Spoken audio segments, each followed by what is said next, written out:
Hello guys! Magandang oras po sa inyong lahat. Welcome back po dito sa ating channel, Fresh TV. At ngayong oras nito, isang panibagong kwento ng buhay ang ating bibigyang daan. Sana po ay magustuhan po ninyo. Stay tuned and enjoy. Pero, bago po tayo magpatuloy sa mga bagong salta dyan, huwag niyo pong kalimutan ang mag-like, share, and subscribe. Thank you! Ako po si Nestor, 35 years old. May asawa po ako at isang anak. Kasal po kami ng wife ko ng 5 years na. At 5 taon ko na ding napansin na parang napipilitan lang ang misis kong ibigay ang pangailangan ko bilang asawa niya. Minsan sa isang buwan ang pagtabi namin at minsan naman, swerte na yun kung makadalawa ko isang buwan. Sa katunayan, yung pangalawang baby sana namin, pinalaglag niya ito. Dahil natakot daw siya na baka daw hindi ko kayang buhay. At yun din ang payo ng mismong nanay niya. Ako naman, iniisip ko din naman na hindi ako ang magbuntis. Siya ang magdala ng 9 na buwan. At siya din ang maghirap na ilabas ang bata. Kaya, inunawa ko siya. Kahit labag sa loob, pumayag ako mawala yung pangalawang anak sana namin. Pero, pagkatapos nun, hindi na nasundan yung anak namin. Masaya naman ako sa asawa. Kaso, yung tungkol sa pagtatalik namin, dun ako napapaisip.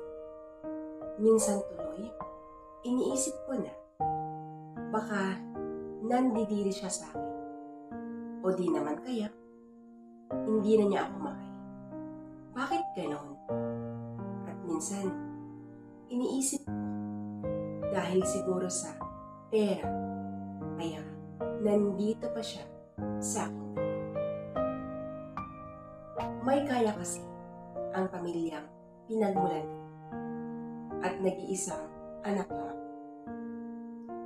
Kung darating man yung araw na mamatay ang mga magulang, sa akin lahat yung mga ari-ariang may iwan nila. Yung asawa ko naman, masasabi ko, galing din siya sa pamilyang nasa katamtaman ang estado ng kanilang buhay. Marami silang magkakapatid at kadalasan, humihingi sila ng pera sa akin. Okay lang naman sa akin yung ganon, yung pagbibigay ng pera sa mga kamag-anak ng misis ko. Dahil gusto ko ding makatulong. Ang malaking problema ko lang ay yung napansin ko sa asawa ko. Nag-withdraw na siya ng pera nang hindi ko man lang nalalaman. Magugulat na lang ako pag makita ko may bawas na pala ang savings natin. Dahil sa mga ugali ng asawa, dito na ako natutong pumunta sa mga kapitbahay namin. Naghahanap na ako ng tao pwedeng pagsabihan ng problema. At sa aking paghahanap, dito ko natagpuan si Kaya. Si Kaya ay mas matanda sa misis ko ng ilang taon. Kaya, ang iniisip ko that time, mas mature siyang mag-isip. At hindi nga ako nagkamali. Magaling siyang magpayo. Wala siyang kinakampihan sa aming dalawa. Lagi siyang nasa gitna. Tinitimbang niya ang sitwasyon. At yang ugaling niya ni Kaya, diyan ako humanga ng husto sa kanya. Gumagaan ang pakiramdam ko sa tuwing magkausap na kami ni Kaya. Pakiramdam ko, nawawala lahat yung mga sama ng loob ko sa asawa. Pag siya na yung kasama. Hindi lang kasi basta simpleng kwentuhan ang ginagawa natin. Habang nagkukwentuhan kami, tumatagay na rin kami. At yan ang nagpapasarap sa aming usapan. Siya nga pala, si Carla ay isang byuda. Matagal na rin itong nabiyuda. Ngayon na ako nagka-interes na makipag-usap sa kanya. Dahil kailangan ko ng makakausap. At maswerte naman ako dahil gaya ni Carla ang naging kapitbahay namin. Yung madalas na pagkikipagkwentuhan ko kay Carla, yan na rin ang naging dahilan para mag-isip ng asawa ko ng hindi maganda. Sa madaling salita, nagdududa na siya sa aming dalawa.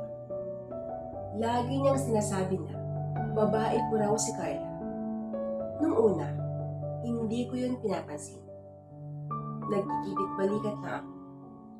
Hanggang sa napansin ko na lang na iba na ang pagkikitungo ng asawa ko. Noon, nakaka-score pa naman ako. Pero, nung madalas na ang pag-aaway namin tungkol sa amin ni Carla, lumipat na siya ng higa. Hindi na siya tumatabi sa akin. Umiiwas na rin siya. Sinubukan kong ayusin ang aming relasyon. Kaya lang, nagmatigas na siya. Ang sabi niya, para na lang daw sa anak namin ang pagsasama namin. Tinanong ko siya kung ano ba ang gusto niyang mangyari. Ang sagot naman niya, gusto na daw niya munang umuwi sa bahay ng mga magulang niya. Kung yan ang alam mong paraan para maging maayos ang relasyon natin, sige, gawin mo. Pero sana bumalik ka din dito, ang sabi ko. Huwag kang mag-alala. Pag okay na ako, babalik kami ng anak natin, ang sagot naman niya. Umuwi nga ang mag-ina ko. At nung time na yon, ako lang ang naiwan sa bahay. Sa aking pag-iisa, hindi ko maiwasang mag-isip ng hindi maganda. Ang daming gumugulo sa isip. Iniisip kong baka may ibang lalaki na ang asawa ko. Kaya ganon ang ugali niya. Noon pa man, hindi na niya binigay ang obligasyon niya bilang asawa ko. Ngayon naman, siya pa yung may ganang magalit at magdudang may ibang babae ako. Sa mga oras na yon, sobrang dami ang gumugulo sa isip. At habang iniisip ko ang mga yan, nung biglang tumunog ang cellphone. At gaya ng dati, si Carla ang tumatawag.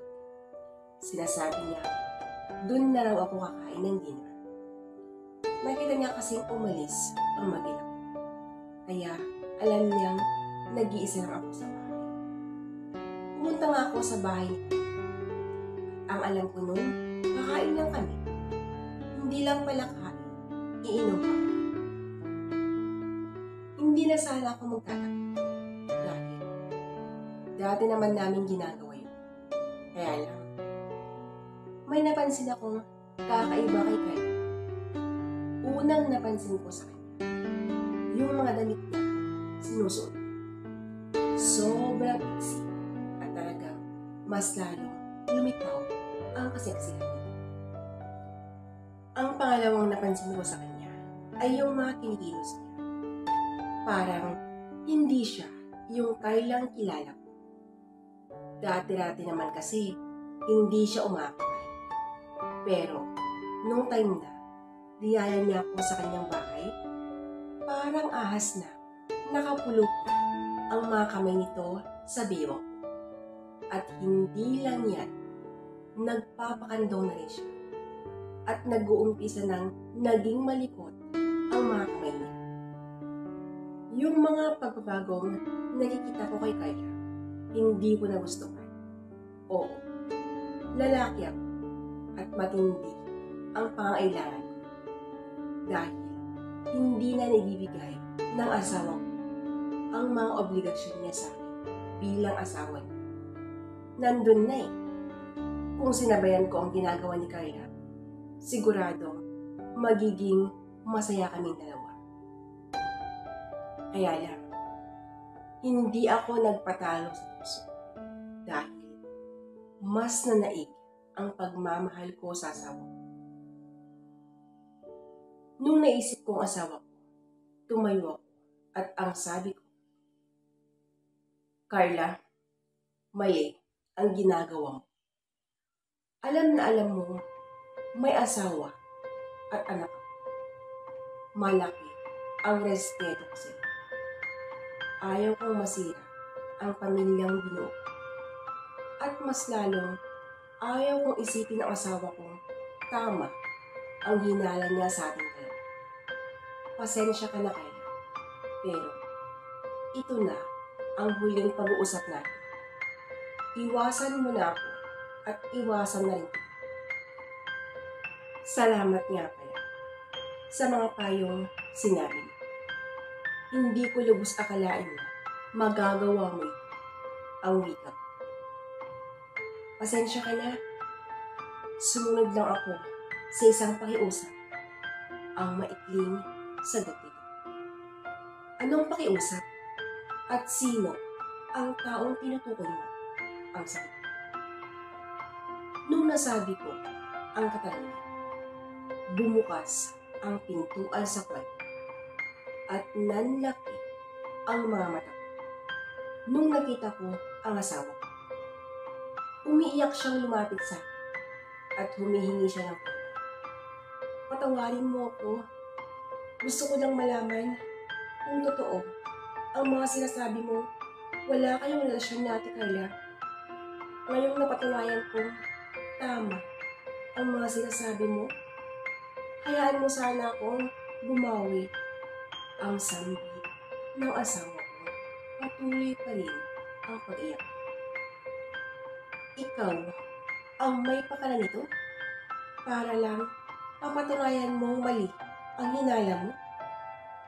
Hindi ko na alam ang gagawin ko. Sige na, umuwi na tayo at sa bahay na lang tayo mag-usap.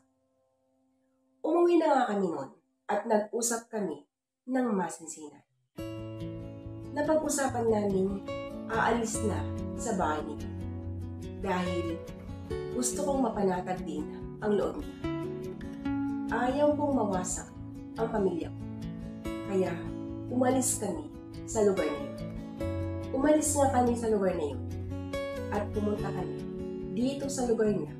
Parehong panatag na ang loob namin mag-asawa. Sa ngayon, masayang masaya na dahil tinupad ni Mrs. ang pangako niyang babawi siya. Sobrang bawing-bawi ang mga ginagawa niya. Nagpapasalamat ako dahil naranasan at naramdaman ko din na may asawa ko. Totoo ang kasabihan.